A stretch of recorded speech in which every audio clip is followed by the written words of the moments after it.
ভিতরে যে জায়গায় তাদের ইন্তেকাল হয়ে যাবে, যে বিছনায় তাদের ইন্তেকাল হয়ে যাবে, ওই জায়গাতেই তাদেরকে দাফন করার জন্য কানুন আল্লাহ রাব্বুল আলামিন নবী রাসূলদের জন্য নির্ধারিত করে দিয়েছেন। আল্লাহ রাব্বুল আলামিনের নবী হযরত আয়েশা সিদ্দিকা রাদিয়াল্লাহু তাআলা আনহার রুমে ইন্তেকাল করেছিলেন। আয়েশার রুমে নবী ইন্তেকাল করলেন। হযরত আয়েশার রুমটা ছিল মসজিদ নববীর সাইডের দরজা দিয়ে ঢুকে ওই মসজিদ নববীর লাগালাগি রুমটা ছিল হযরত আয়েশার কামরা।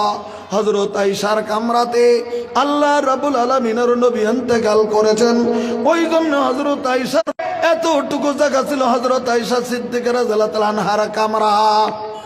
ভাই গো, তাই তখন থেকেই পাস করা হলো, এখানে যদি 3টা কবর হয়ে যায়, একটা কবর হবে বিশ্ব নবী মুহাম্মদ রাসূলুল্লাহ সাল্লাল্লাহু আলাইহি ওয়াসাল্লাম ইন্তেকাল করলেন তার কবর, আর 2 নম্বর কবর হবে আয়েশার রুমে হযরত আয়েশা সিদ্দিকা রাদিয়াল্লাহু তাআলা আনহার আব্বা হযরত আবু বকরের কবর হবে এই জায়গার ভিতরে। 3 নম্বর হযরত আয়েশার রুম, হযরত আয়েশার জায়গা, তাই হযরত আয়েশার কবরটা ওই জায়গার ভিতরেই হয়ে যাবে। এটা সিদ্ধান্ত ছিল আগে থেকেই।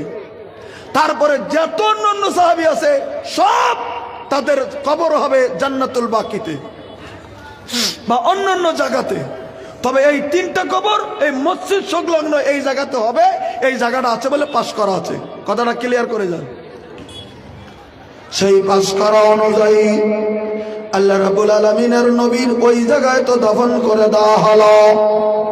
নাম্বার 2 বছর পরে আল্লাহ রাব্বুল আলামিনের নবীজির শ্বশুর হিজরতের সাথী হযরত আবু বকর সিদ্দিক রাদিয়াল্লাহু তাআলা যখন ইন্তেকাল করলেন, আল্লাহ রাব্বুল আলামিনের নবীর সিনা বরাবর আবু বকরের মাথাটা দিয়ে পাটা পিছনের দিকে করে দিয়ে আল্লাহ রাব্বুল আলামিনের নবীর সাহাবী নবীর শ্বশুর হযরত আয়েশার আব্বা হযরত আবু বকরকে দাফন করে দেওয়া হলো। ভাই, যদি 3টা কবরের জায়গা থাকে, 2টা কবর হয়ে গেল, বাকি কয়টা থাকলো? কয়টা জায়গা থাকলো? একটা। কার জায়গা সেটা? হযরত আয়েশা সিদ্দিকার জন্য খাস জায়গা, আর সব বের হবে জান্নাতুল বাকিতে। ক্লিয়ার হয়ে যাবেন কথা। হযরত আবু বকরের ইন্তেকালের পরে